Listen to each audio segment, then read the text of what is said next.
महान सम्राट अशोक की जयंती हो, विश्व स्तर पर मनाया जाने वाला बुद्ध पूर्णिमा महोत्सव हो, चाहे लटिया महोत्सव हो, उसको बड़े ही ईमानदारी के साथ, बड़े ही कर्तव्य परायणता के साथ, बड़े ही शिद्दत के साथ हमारे सोशल मीडिया के टीम के साथी, प्रिंट मीडिया, इलेक्ट्रॉनिक मीडिया के साथी बड़े ही ईमानदारी के साथ उसका निर्वहन करते हैं।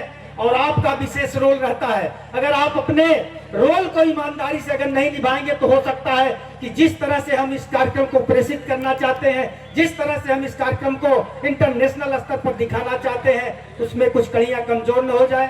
तो हमारे सोशल मीडिया, राष्ट्रीय सोशल मीडिया के प्रमुख सम्मानित अवधेश जी जो आज इस प्रांगण में उपस्थित हैं, आप मीडिया का पूरा कार्यभार आपके जिम्मे रहता है और आपकी पैनी निगाहें मीडिया पर, इस भारत के गौरवशाली इतिहास पर, वैश्विक विरासत पर, शांति, अमन, चैन, भाईचारे पर आप हमेशा, आपके द्वारा मीडिया पर सूचना का आदान प्रदान होता है।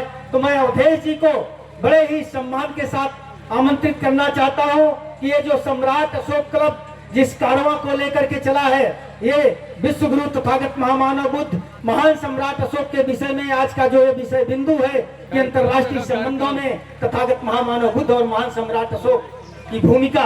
तो साथियों, इस विषय पर अपनी लेखनी में, अपने सोशल मीडिया को और धार आप देंगे। मैं 4 शब्द आपके लिए भी और सोशल मीडिया के साथियों के लिए कहना चाहूंगा कि विश्व गुरु गौतम की वाणी, विश्व गुरु गौतम की वाणी दुनिया जिसे स्वीकारा हो, विश्व गुरु गौतम की वाणी दुनिया जिसे स्वीकारा हो, समता, करुणा, मैत्री, प्रज्ञा की बहती अविरल धारा हो, जियो और जीने दो सबको, विश्व बंधुत्व का नारा हो, शिक्षा, वैभव, सुखी, समृद्धि, सब में भाईचारा हो, सब में भाईचारा हो। इस क्रांतिकारी अभिनंदन के साथ अवधेश जी आए और कैसे ये भाईचारा बढ़ेगा, कैसे वैश्विक स्तर पर हम मजबूत होंगे, अपने विचार रखें सोशल मीडिया प्रमुख अवधेश जी। धन्यवाद संचालक महोदय। पूरी वसुधा को करुणा, मैत्री, प्रेम की सेतु से बांधकर आज इस आधुनिक खुशहाल मानव सभ्यता की बुनियाद रखने वाले महामानव तथागत बुद्ध के चरणों में स्मरण करता हूं। आज इस सम्राट अशोक क्लब की 30वीं संगीति पर लटिया महोत्सव के मंच पर आप सभी का हार्दिक आभार व्यक्त करता हूं, वंदन करता हूं, अभिनंदन करता हूं। आज इस कार्यक्रम की अध्यक्षता कर रहे परम सम्मानित राष्ट्रीय अध्यक्ष डॉक्टर रविंद्र मौर्य जी, हमारे मुख्य अतिथि फ्रा अनिल शाक्य जी, जापान से हम सबके पूज्य गुरु ताराशावा जी, जब सभी अतिथियों का हार्दिक वंदन अभिनंदन करते हुए हमारे सम्मुख बैठे हुए सम्राट अशोक क्लब के जाबाज क्रांतिकारी साथियों, माताओं, बहनों, प्यारे बच्चों, आज इस अवसर पर आप सभी को बहुत बहुत बधाई ज्ञापित करता हूं। बाबू जगदेव प्रसाद की जयंती के अवसर पर हम सभी लोग एकत्रित हुए हैं। मैं सीधे विषय बिंदु से आप सभी को जोड़ना चाहूंगा। जो आज का हमारा विषय बिंदु है, सम्राट अशोक की धम्म नीति और तथागत बुद्ध के धम्म की जो भूमिका है विश्व को एक रखने में, विश्व बंधुत्व को बढ़ाने में, उस पर हम लोगों को चर्चा करना है। हम अतिथियों से बहुत विस्तार से चीजें सुनेंगे, लेकिन कुछ मूलभूत बातें इस विषय पर सम्राट अशोक की तरफ से हम लोग जो रख रहे हैं। आज इस अशांत, बिखरे हुए, तनाव में उलझे हुए, तरंगों पर तैरती हुई तकनीकी दुनिया की तमाम समस्याओं का समाधान अगर किसी के पास है तो सम्राट अशोक की धम्म नीति, तथागत बुद्ध की करुणा, मैत्री, प्यार और उनके संघ में है। इसके अलावा दुनिया के पास कोई शरण नहीं है। इसको छोड़कर दुनिया कहीं शांति तलाश नहीं सकती है। यही सच्चाई है आज के वर्तमान भारत की और पूरी दुनिया की। जब हम विश्व शांति की बात करते हैं तो पूरी दुनिया में जम्मू द्वीप से जो सूरज दिखाई देता है, उम्मीद की किरण दिखाई देता है, तथागत बुद्ध का धम्म है।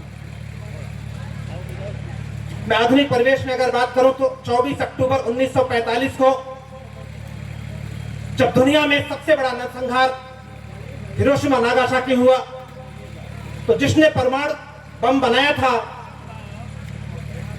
उस शख्स ने उस क्षेत्र का हवाई सर्वेक्षण किया कि मेरे बम का प्रभाव कितना था।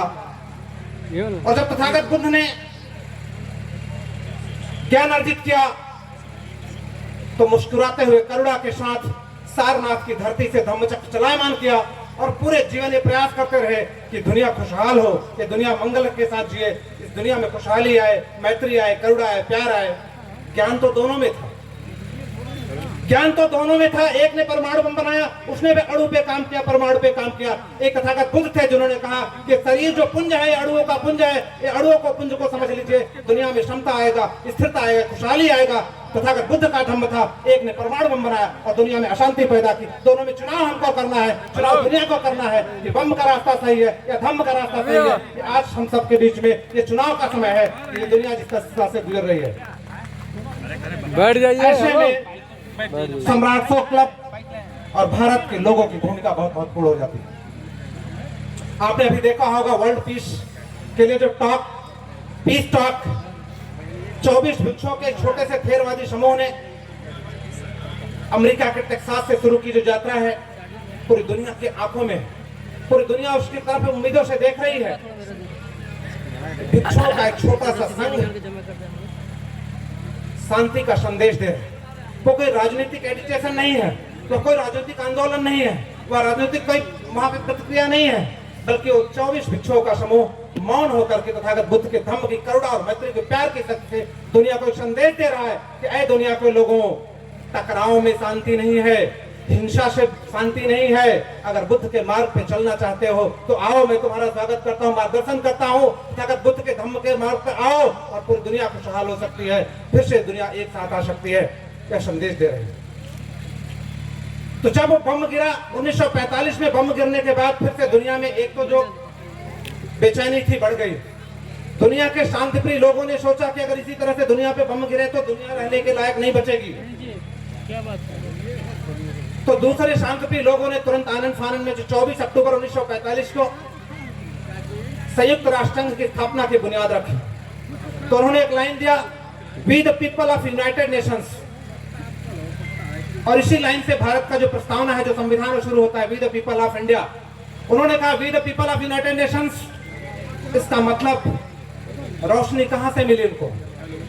We the people of India, we the people of India की जो रोशनी है वो सम्राट अशोक तथागत बुद्ध के धम्म से मिली।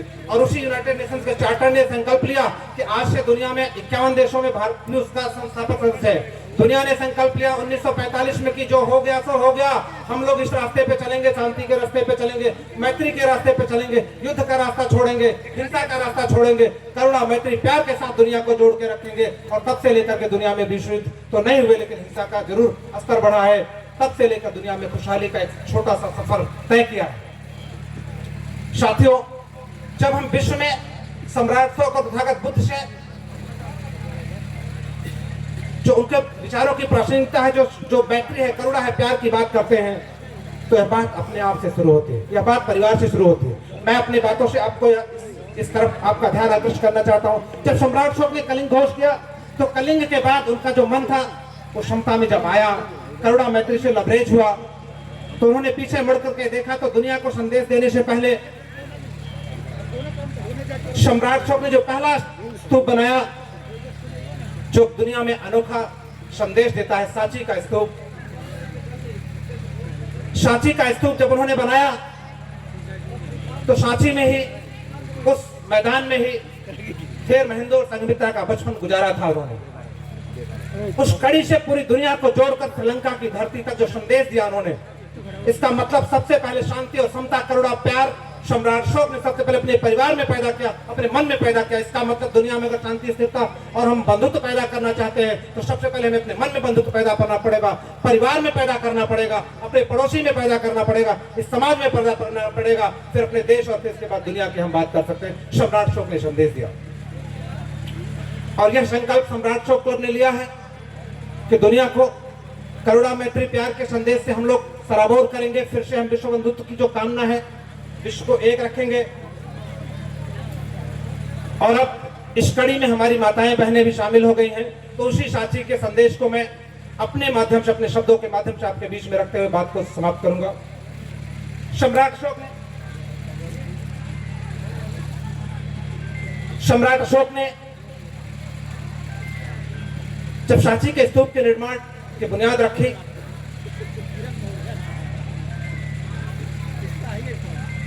उस बुनियाद में जो आज की हमारी बहन बेटियां हैं, सम्राट अशोक क्लब के जो सिपाही हैं, वो किस तरह से सोचते हैं कि आगे आने वाले दिनों में संघ के साथ मिलकर के हम उपासक लोग दुनिया में स्थिरता, करुणा, मैत्री, प्यार का संदेश देंगे।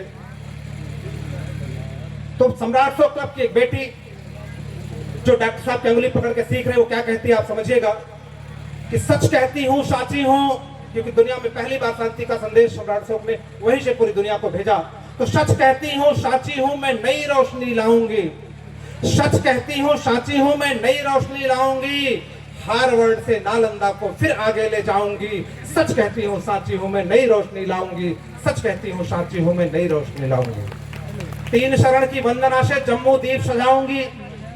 3 शरण की वंदना से जम्मू द्वीप सजाऊंगी और फिर मैं हिंदू संघमित्रा अष्टवीर बन जाऊंगी। सच कहती हूँ, साची हूँ, मैं नई रोशनी लाऊंगी। सच कहती हूँ, साची हूँ, मैं नई रोशनी लाऊंगी।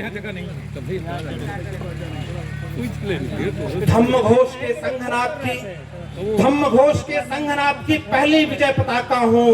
धम्म घोष के संघनाथ की पहली विजय पताका हूँ।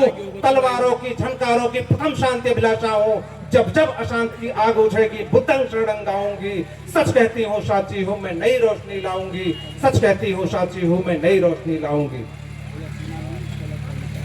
सम्राट अशोक की लोक वेदना, सम्राट अशोक की लोक वेदना, देवी का उपकार सुनो।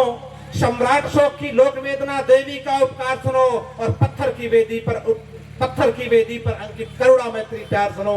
पत्थर की वेदी पर अंकित करुणा मैत्री प्यार सुनो।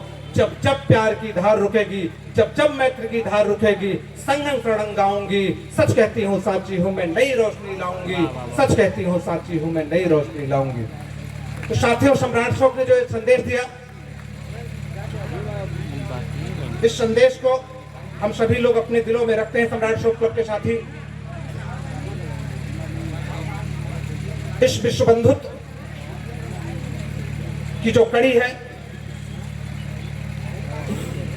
इसको हमारे देश में, हमारी सरकारों ने में 12 मिनट बोल रहे हैं, समझने का पहल किया है। कड़ी बहुत महत्वपूर्ण है, क्योंकि हम लोग इस सभी तमाम चीजों से हमारे जीवन पे इसका प्रभाव पड़ता है, इसलिए हमको विचार भी करना चाहिए। आज हमारे देश के प्रमुख प्रधान से लेकर के तमाम सरकारी संस्थान तथागत बुद्ध सम्राट अशोक और पाली को लेकर के काफी सक्रिय है।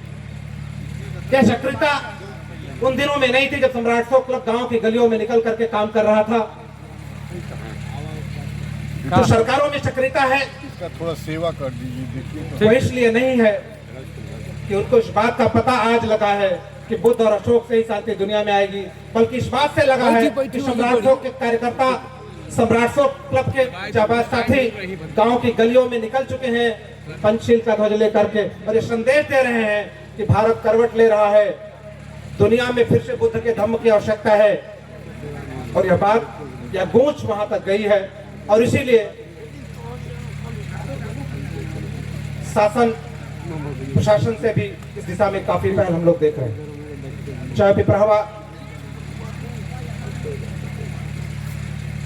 स्तूप से जुड़ी यादें हो, उनके संरक्षण का प्रयास हो, या इस तरह के